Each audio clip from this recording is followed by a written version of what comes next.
Oi, se você não me conhece, eu sou a Mari, eu falo de entretenimento no YouTube, falo sobre música, séries, filmes e outros assuntos, e nesse vídeo a gente vai conversar sobre o volume 1 da quarta temporada da série You, ou Você em português, que acabou de chegar na Netflix. Então a Netflix, na verdade, me mandou os 5 episódios que fazem parte desse volume 1 da temporada com antecedência, pra eu poder assistir, preparar o meu vídeo pra vocês com um pouco mais de calma, e eu separei alguns tópicos pra gente conversar. Porque eu acho que tem várias coisas que dá pra gente explorar em relação a essa metade da temporada.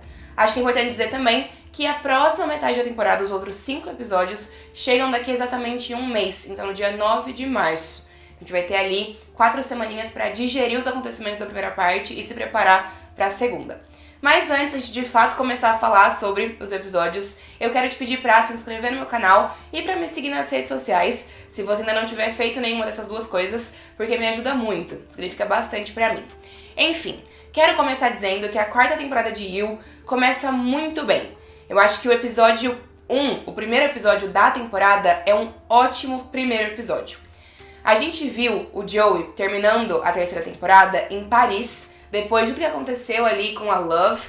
Ele claramente matou a Love ali, né, no final da temporada. Muita gente achou que talvez ela não tivesse morrido, tinham várias teorias em relação a isso, mas eu de verdade acho que a série não vai ressuscitar a Love de nenhuma forma. E aí ele partiu pra Paris pra perseguir a Marianne, que era a colega dele de trabalho ali na biblioteca, e foi a última mulher pela qual ele ficou obcecado.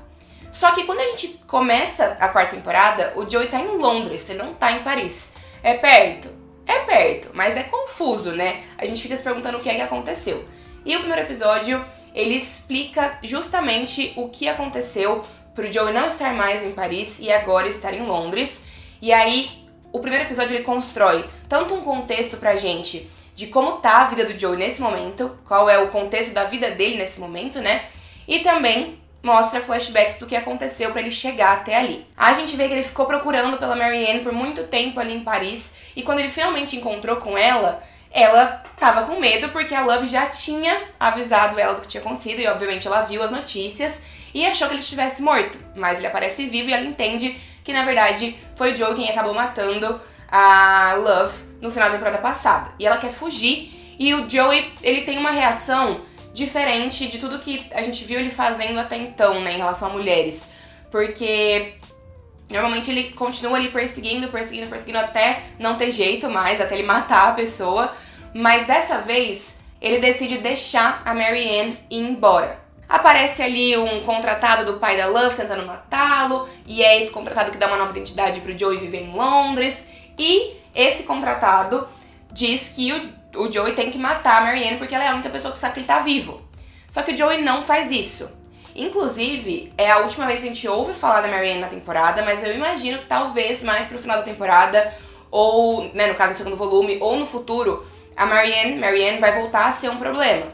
Porque ela sabe que o Joey tá vivo, ela sabe mais ou menos por onde ele anda, então ela poderia facilmente denunciá-lo, e ela poderia acabar com a farsa que o empregado do pai da Love criou ali, porque ele não queria mais matar ninguém, queria só se aposentar e tava cansado de fazer coisas ruins, né? Então foi isso aqui que aconteceu. O Joey deixou a Marianne ir embora, e aí eu quero saber o que é que aconteceu com ela. Será que ela vai voltar em algum momento? Não sabemos. E, antes da gente de fato falar sobre a vida do Joey no presente, eu só queria dizer que eu fiquei com uma impressão, não sei se vocês concordam, né, de que talvez a produção da série tenha percebido que ia ser muito difícil encontrar uma outra co-protagonista que funcionasse tão bem em cena com o Joey quanto a Love funcionava, e que fosse bem aceita pelo público. Eu tive a impressão de que talvez o plano fosse continuar ali com a Marianne nessa quarta temporada, mas a produção mudou de ideia no meio do caminho, porque percebeu que talvez isso não fosse agradar ao público, já que muita gente tava muito apegada à Love, amava a Love como personagem e não tinha aceitado muito bem a morte dela. Me digam aí se vocês concordam com essa percepção.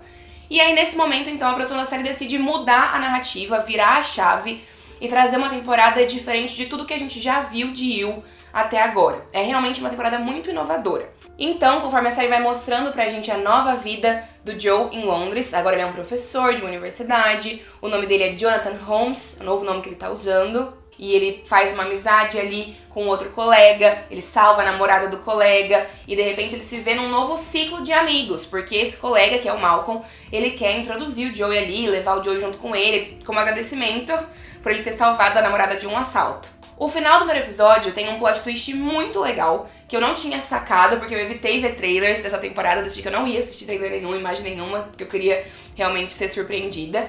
Mas o plot twist do final do primeiro episódio é: o Malcolm morreu, ele apareceu morto ali na mesa da sala do apartamento do Joey, e o Joey acha que foi ele que matou num lapso ali por conta da bebida, das drogas que ele tinha usado na festa junto com essa galera. Mas a gente descobre, e ele descobre também, que não, que na verdade não foi ele. Foi uma outra pessoa, e essa outra pessoa tinha deixado o Malcolm ali pra incriminar o Joe, e achando que ele talvez não fosse lidar bem com isso, ia chamar a polícia e ia ser preso por esse acontecido. E esse stalker do Joey percebe que na verdade o Joey não é exatamente quem ele aparenta ser, porque ele lida muito bem com o corpo na casa dele. Ele se desfaz muito bem desse corpo e surpreende esse stalker. E aí o contexto da temporada é o Joe sendo perseguido por esse stalker que tá tirando a vida de outras figuras ali que fazem parte desse ciclo de amigos, desse círculo de amigos, né, que o Joe acabou de conhecer. Como eu disse, esse é um ótimo primeiro episódio, eu gostei muito do episódio inicial, e eu sou sempre a favor de novidades. Eu acho que às vezes um respiro na história faz sentido, e pra mim, You é uma série que eu gosto bastante. Eu acho que ela não é a melhor série do mundo, mas toda vez que eu dou play, eu me envolvo com a série, só que ela estava ficando repetitiva, né? Depois que a gente teve uma temporada um pouco diferente, que foi a temporada 3, onde o Joe tava com a Love e os dois estavam numa dinâmica ali de gato e rato. Na verdade, de gato e gato, né? Porque eles eram iguais. Depois dessa terceira temporada, ia ser um pouco complicado voltar a contar as mesmas histórias da primeira temporada, por exemplo. Então eu gostei dessa inovação. Ao mesmo tempo, eu fiquei com a impressão de que essa nova dinâmica da série deu uma descaracterizada um pouco na narrativa, porque a primeira metade da temporada acaba transformando o Joe num mocinho, num pobre coitado que tá sendo perseguido e que tá fazendo de tudo pra salvar as pessoas com as quais ele mal se importa. E esse não parece o Joe que a gente conhece. Então eu não sei o quanto isso me agradou, porque eu senti falta de ver o Joe sendo esse anti-herói que a gente tinha nas primeiras temporadas, né? Esse cara que realmente mata e persegue e faz várias coisas erradas, porque aqui, nesses primeiros 5 episódios, ele quase não faz nada errado. Ele tá o tempo todo ali tentando ser o bom moço. E não só tentando, como ele acaba sendo o bom moço, né? Ele não faz nada de diferente pra que a gente possa enxergá-lo da forma que a gente sempre o enxergou. Eu acho que ele mata uma pessoa, que é o funcionário da Lady Phoebe ali, só que ele também mata em legítima defesa, não tinha o que ele fazer, ele acaba matando e é isso. Um outro ponto é que eu senti que os novos personagens, que são também tanto os nossos potenciais suspeitos, quanto as nossas potenciais vítimas, não cativam muito. É o propósito, porque a ideia é que a gente tenha esse grupo de jovens adultos super ricos e mimados e privilegiados que não têm noção da vida real e por isso eles são personagens detestáveis, mas eu senti falta de ter alguém com quem a gente se importasse. Porque eu sinto que nas outras temporadas a gente sempre tinha alguém com quem a gente se importava. Pessoas, personagens pelos quais a gente torcia, que a gente não queria ver morrendo, né? Então tinha a Becky na primeira temporada, tinha a personagem da Jenna Ortega, acho que na segunda temporada também. Então sempre tinha alguém pra gente se importar. E dessa vez eu sinto que eu não me importo muito com ninguém. A minha favorita eu acho que foi a Phoebe, porque ela é mais querida, assim, mais engraçadinha. E ela é uma rica do bem, né? Então acho que eu gostei um pouco mais dela.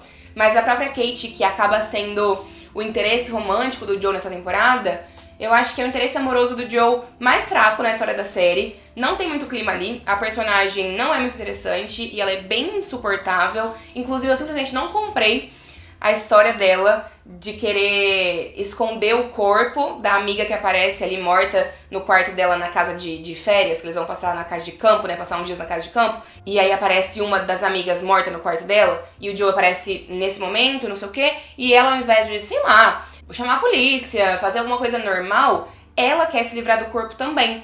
Então, pra mim, eu simplesmente não acreditei nisso, assim, não consegui comprar a história dessa personagem. ainda mais, mesmo com ela justificando que ela não queria pedir a ajuda do segurança, porque o pai dela é uma pessoa ruim, e ela sempre ia ficar devendo pro pai dela. Tipo, gata, sua amiga acabou de morrer, assassinada. E todos os seus amigos estão morrendo assassinados. Eu sei que você conta ali uma história de que a sua mãe não te permitia sofrer e sentir, mas ainda assim, porra, né? Tô até falando palavrão na internet, que é uma coisa que eu quase não faço, mas enfim. Não comprei essa dinâmica, fiquei meio sem entender. E aí todos os personagens, eles são possíveis suspeitos, e eu acho que chega um momento ali da temporada, dessa primeira metade da temporada, em que não tem nenhum dos personagens dentro do contexto da narrativa que seriam uma surpresa caso fosse revelado que era o assassino das pessoas. Eu acho que todos os suspeitos eram válidos. Eu não vi um cenário dentro da temporada, pelo menos na primeira metade, né, que me surpreendesse. E aí isso também perde um pouco, eu acho, né. Então no episódio 5, que é o último episódio do volume 1, a gente tem a revelação de quem é o Stalker do Joe. E eu achei importante eles já revelarem ali. Acho que foi uma boa divisão pensar nessa dinâmica de 2 volumes, né. E acho que faz sentido, porque senão o volume ia acabar e a gente ia esperar o próximo, ia ficar mais um tempo ali, mais 5 outros episódios um tanto quanto repetitivos do Joe fugindo e o Stalker perseguindo e matando pessoas, e a série não ia muito pra lugar nenhum, porque eu já senti que ela não foi muito pra lugar nenhum nesse início, mas beleza, são só 5 episódios, né? Então a gente tem a revelação no 5º episódio de que o Stalker é o Reese, que é o autor do livro que a aluna do Joe mostra pra ele, dá pra ele ler no início da temporada, e também ele acaba se tornando, né, amigo do Joe, e ele faz parte desse círculo de amigos, e ele é cotado pra ser o futuro candidato à prefeitura de Londres.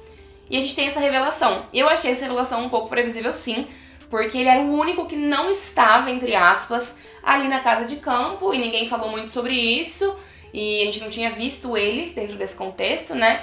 Então já era um pouco suspeito. Então quando a revelação é feita ali, no 5º episódio, eu não fiquei muito surpresa mesmo. Achei que acabou sendo um pouco previsível. Mas para além dessa previsibilidade, eu acho que tem um problema maior nessa revelação. Eu sinto que a temporada, a série, não deixa clara a motivação pela qual o Reese tá fazendo tudo isso. E será que ele tá matando as pessoas só porque ele tem ódio dessas pessoas terem nascido ricas e privilegiadas, e mimadas e alheias ao mundo real enquanto ele teve uma infância difícil? Até pode ser, mas faltou um desenvolvimento pra isso. Eu acho que precisava de uma motivação um pouco mais forte, e aí talvez quem não surpreenderia, mas o porquê poderia ser surpreendente, e eu sinto que a série não conseguiu chegar lá. Além disso, eu também acho que tem algumas coisas que a temporada joga pra gente ali no meio e que não são muito explicadas. Por exemplo, tem 2 exemplos pra vocês. Um deles, as apostas em cavalos que a gente vê que o Malcolm e o Simon fazem no caderninho que o Joe encontra. Isso é jogado, mas também não é desenvolvido. Acho que é só o Malcolm que faz, né? E o namorado da Phoebe, que é o Adam.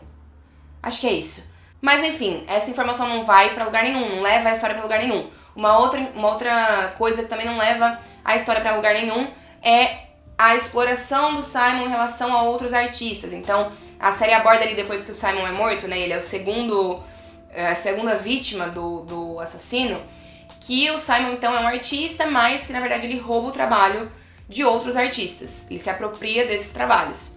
Só que isso também não tem um aprofundamento. Surge uma personagem ali, surgem umas informações ali, mas não tem um aprofundamento. A gente não entende mais sobre isso, não preenche a história com um pouco mais de força. Então eu sinto que tem essas coisas, esses momentos que fazem a história não ser tão legal quanto ela poderia ser nesse início de temporada. Eu gostei, não vou falar pra vocês que eu achei muito ruim, não foi o caso. Eu assisti e eu tava envolvida com os episódios, e eu assisti um atrás do outro, não foi um sacrifício, não odiei a temporada, mas eu esperava mais dela sim, e eu acho que ela acabou caindo ali num lugar bastante comum, e num lugar bastante repetitivo, e num lugar que acabou, infelizmente, descaracterizando o personagem e a proposta da série. Com tudo isso dito, o que a gente pode esperar do próximo volume da 4ª temporada? Bom, o Reese prometeu que se o Joe conseguisse voltar pra Londres, ele ia atrás dele. Como? A gente ainda não sabe, né? Eu acho que a gente vai ver na segunda metade da temporada o Reese realmente tentando ir atrás do Joe, porque o Joe sabe que ele foi o responsável por essas mortes, né? E sabe que tem coisa ali. Só que agora o Reese também é candidato à prefeitura, né? Ele realmente oficializou a sua candidatura, aproveitou também ali das mortes, com o objetivo de, meus amigos morreram e agora eu quero fazer essa cidade um lugar mais seguro, né? Ele usa essa narrativa, mas agora vão ter muito mais olhos voltados pra ele, então quero ver também como vai ser essa dinâmica. E aí eu fiquei me perguntando, o Joe não contou pra ninguém que o Reese é o Papa Rico? Que é como eles acabam chamando esse assassino em série, esse serial killer? Por qual motivo ele não contou? Por exemplo, pra Kate, ou pras outras pessoas que estavam com ele ali na casa de campo? Será que é simplesmente porque o Reese sabe muitas coisas sobre o passado do Joe?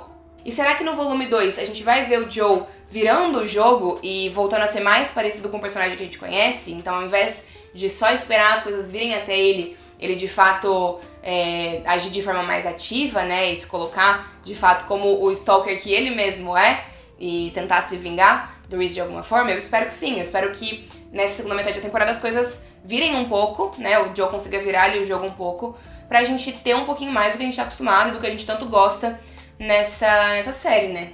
Eu acho que faria bastante sentido. Como eu disse no começo do vídeo, o volume 2 chega no dia 9 de março, então daqui a 4 semanas. E, claro, a gente volta pra conversar sobre o restante da temporada, assim que for possível. Me contem nos comentários o que é que vocês acharam dos meus comentários e da temporada, né, dessa primeira metade da temporada, desses primeiros 5 episódios. Porque eu quero saber, será que eu fui muito crítica? Será que vocês amaram? Não sei, me contem pra gente poder continuar conversando um pouco mais. Deixem um joinha no vídeo, se inscrevam no canal que me ajuda muito. Obrigada por terem ficado até o fim, um beijo grande e até breve!